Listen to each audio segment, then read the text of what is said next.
بسم اللہ الرحمن الرحیم۔ السلام علیکم ورحمۃ اللہ وبرکاتہ۔ رسول اللہ صلی اللہ علیہ وآلہ وسلم نے فرمایا، جنت میں ایسے درخت ہیں کہ سوار ان کے سائے میں 100 برس تک چلتا رہے پھر بھی ان کا سایہ ختم نہ ہوگا۔ رسول اللہ صلی اللہ علیہ وآلہ وسلم نے فرمایا، جنت میں کوئی درخت ایسا نہیں ہے جس کا تنا سونے کا نہ ہو۔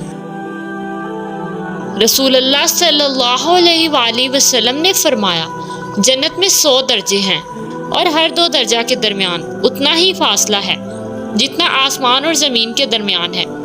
درجہ کے اعتبار سے فردوس اعلیٰ جنت ہے، اسی سے جنت کی چاروں نہریں بہتی ہیں اور اسی کے اوپر عرش ہے، لہٰذا جب تم اللہ سے جنت مانگو تو فردوس مانگو۔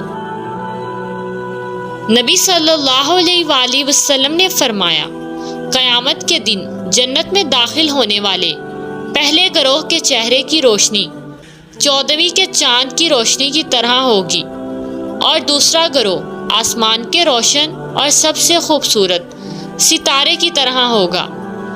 ان میں سے ہر آدمی کے لیے 2 بیویاں ہوں گی، اور ہر بیوی کے جسم پر 70 جوڑے کپڑے ہوں گے، اور ان کی پنڈلی کا گودا ان کے کپڑوں کے باہر سے نظر آئے گا۔